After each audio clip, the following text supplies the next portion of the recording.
Hello guys, welcome to Shreri coaching centre. स्वागत है आप सभी का श्रेरी कोचिंग सेंटर के यूट्यूब चैनल पर।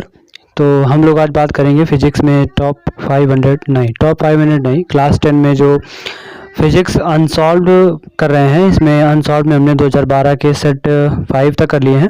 तो आज हम लोग बात करेंगे सेट नंबर 6 की 2012 के।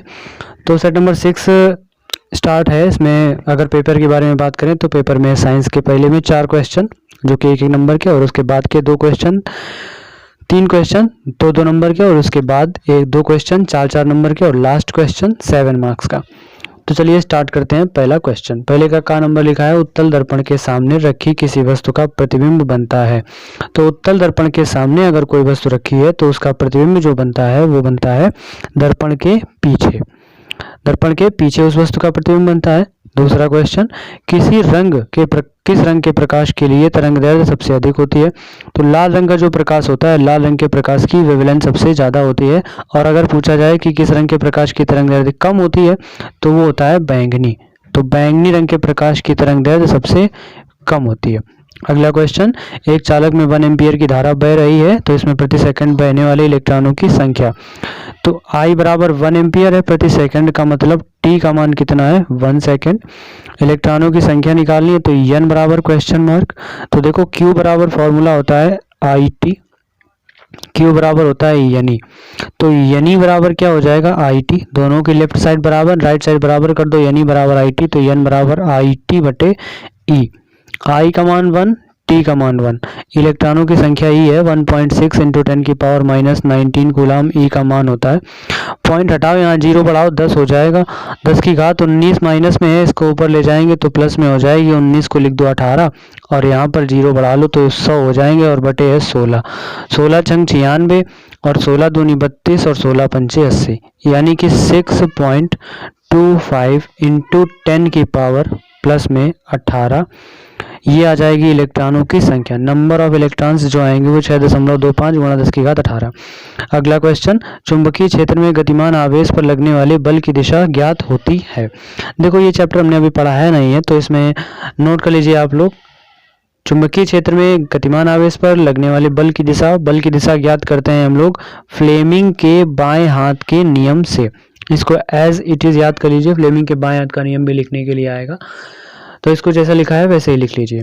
अगला क्वेश्चन, रेखीय आवर्धन किसे कहते हैं। देखो रेखीय आवर्धन क्या होता है कि किसी वस्तु के प्रतिबिंब की लंबाई तथा उसके वस्तु की लंबाई के अनुपात को रेखीय आवर्धन कहते हैं। जो वस्तु का प्रतिबिंब बना होता है उसकी लंबाई, और जो वस्तु की लंबाई होती है उसके अनुपात को हम लोग क्या कहते हैं, रेखीय आवर्धन। और रेखीय आवर्धन को m से प्रदर्शित किया जाता है।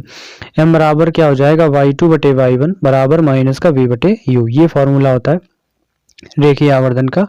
ये दर्पण के लिए होगा, दर्पण के लिए ये m माइनस में होता है इस साइड, और अगर यही लेंस होता तो यहाँ पर माइनस की जगह पर प्लस हो जाता। y2 बटे y1 है, तो जो y2 की वैल्यू है, y2 का मतलब है, y2 है हमारी प्रतिबिंब की लंबाई, और जो y1 है वो वस्तु की लंबाई है।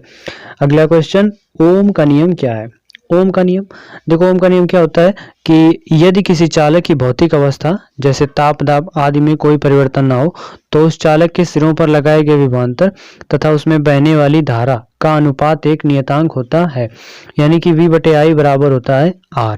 तो V बराबर लिख सकते हैं इसको हम लोग I R। ओम का नियम क्या होता है, एक बार फिर से ध्यान से सुनिए।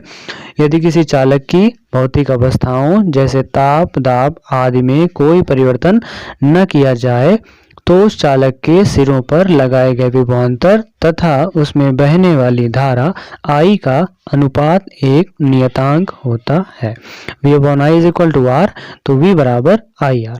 अगला क्वेश्चन, वायु के सापेक्ष किसी माध्यम का क्रांतिक कोण 45 अंश है, तो C बराबर हो गया 45। तो वायु के सापेक्ष उसका अपवर्तनांक क्या होगा, N बराबर फॉर्मूला 1/sin C। C कितना है 45, तो साइन 45 हो जाएगा। 45 का मान कितना होता है 1 बटे √2। √2 पलट के कहाँ पहुंच जाएगा, ऊपर। तो n बराबर कितना आ जाएगा √2, और √2 का मान कितना होता है 1.41, तो अपवर्तनांक कितना हो जाएगा 1.41। अगला क्वेश्चन, निकट दृष्टि दोष। निकट दृष्टि दोष क्या है, किसे कहते हैं निकट दृष्टि दोष? देखो निकट दृष्टि दोष होता है कि निकट दृष्टि दोष में व्यक्ति को निकट की वस्तुएं तो स्पष्ट दिखाई देती हैं, परंतु जो दूर की वस्तु है वो स्पष्ट दिखाई नहीं देती है। तो इस प्रकार का दोष जो होता है वो निकट दृष्टि दोष कहलाता है। और निकट दृष्टि दोष के लिए लेंस लगाते हैं हम लोग अवतल लेंस। अवतल लेंस का प्रयोग किया जाता है। अगर दूर दृष्टि दोष होता तो लेंस प्रयोग करते उत्तल। दूर दृष्टि दोष में दूर की वस्तुएं स्पष्ट दिखाई देती हैं, पास की स्पष्ट दिखाई नहीं देती हैं, तो वो होता है हमारा दूर दृष्टि दोष। और निकट दृष्टि दोष में निकट की स्पष्ट दिखाई देती हैं और दूर की स्पष्ट दिखाई नहीं देती हैं। इस दृष्टि दोष का निवारण करने के लिए हम लोग अवतल लेंस के चश्मे का प्रयोग करते हैं। अगला क्वेश्चन, एक लंबे धारावाही चालक में 20 एम्पीयर की धारा है और चालक से 10 सेंटीमीटर की दूरी पर उत्पन्न चुंबकीय क्षेत्र की तीव्रता की गणना करो। तो R बराबर 10 सेंटीमीटर, सेंटीमीटर को मीटर में बदल लो तो 100 से भाग करेंगे, 10 का एक जीरो कट जाएगा और यहाँ पर 10 का जब भाग करेंगे तो 0.1 और ये आ गया मीटर। धारा कितनी है 20 एम्पीयर की और चुंबकीय क्षेत्र की तीव्रता बतानी है। तो B बराबर फॉर्मूला होता है इसका म्यू नॉट बटे 4 पाई इंटू 2I बटे R। देखो म्यू नॉट बटे जो 4 पाई है इसका मान नियतांक है, ये कांस्टेंट वैल्यू है, इसका मान होता है 10 की घात -7। 2 इंटू आई है धारा, आई का मान 0.1 बटे R है दूरी जो कि कितना है नहीं, आई है धारा, धारा का मान है 20 एम्पियर और R है दूरी, दूरी का मान है 0.1। पॉइंट से पॉइंट हट जाएगा, यहाँ 200 हो जाएंगे। तो 2 दूनी 4, 4 हो गए। 200 में कितने जीरो 2, 2 जीरो का मतलब घातें भी कितनी होंगी 2।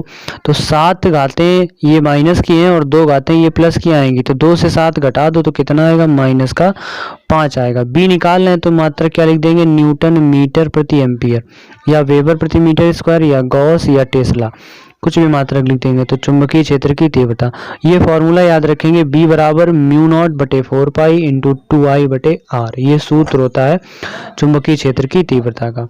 अगला क्वेश्चन लॉन्ग क्वेश्चन है 7 नंबर का, दिए गए चित्र में ज्ञात करो। क्या ज्ञात करना है, टोटल प्रतिरोध क्या होगा, कुल धारा कितनी होगी और 3 ओम के प्रतिरोध वाले चालक के सिरों पर विभवांतर क्या होगा। देखो प्रतिरोध बताना है, 2 ओम 2 ओम, यहाँ से स्टार्ट करते हैं। 2 ओम 2 ओम ये दोनों कौन से क्रम में है, समांतर क्रम में है। समांतर क्रम में क्यों है, क्योंकि इनका इसका पहला सिरा ये, इसका पहला सिरा ये दोनों एक ही बिंदु से जुड़े हैं, इसका दूसरा ये, इसका दूसरा ये दोनों दूसरे बिंदु से जुड़े हैं। तो जब दो प्रतिरोधों के 2 या हो या 2 से ज़्यादा हो, सभी प्रतिरोधों 2 3 4 5 6 जितने भी हों, तो यदि प्रतिरोधों के पहले सिरे एक बिंदु से जुड़े हों और दूसरे सिरे दूसरे बिंदु से जुड़े हों, तो इस प्रकार जो क्रम होता है वो हमारा समांतर क्रम कहलाता है।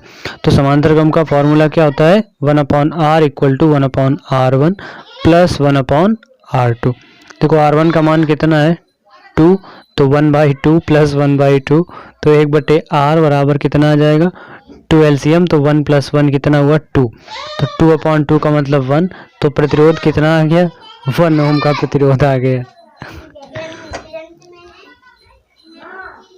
1 ओम का प्रतिरोध आ गया। तो R बराबर कितना हुआ 1 ओम। तो ये सीरीज खत्म हुई, यहाँ 1 ओम का आ गया। तो ये 1 ओम, ये 1 ओम, ये 3 ओम, ये तीनों अब कौन से क्रम में हो गए, श्रेणी क्रम में हो गए। तो श्रेणी क्रम का प्रतिरोध का सूत्र क्या होता है, R बराबर R1 plus R2 plus R3। R1 कितना है 1, R2 भी कितना है 1, R3 कितना है 3। तो ये ऐड करो तो कितना आया 3 2 5 ओम। R प्रतिरोध आ गया कुल। धारा निकालो तो धारा के लिए I बराबर ओम का नियम V बटे R। V कितना दिया है देखो चित्र में 10 वोल्ट दिया है और R कितना है 5, तो 5 दूनी 10, तो 2 एम्पियर की धारा आ गई। और इसमें तीसरे क्वेश्चन में क्या निकालना है, 3 ओम प्रतिरोध वाले चालक के सिरों पर विभवांतर। तो R बराबर कितना है 3 ओम और धारा कितनी आई है 2 एम्पियर की। तो विभव क्या आएगा, V बराबर IR I2 R3, तो 2/3 6 वोल्ट, 6 वोल्ट का विभवांतर होगा। तो इस क्वेश्चन का आंसर कितना होगा 6 वोल्ट। तो लग गया सवाल। तो इस तरह से हम लोगों ने सेट नंबर 6 सफलतापूर्वक पूरा कर लिया है। तो आई होप सारा सवाल जो जितने भी क्वेश्चन हैं वो आपको समझ में आए होंगे। तो चलिए फिर इस वीडियो में इतना ही, मिलते हैं हम लोग नेक्स्ट वीडियो में। तब तक के लिए जय हिंद जय भारत।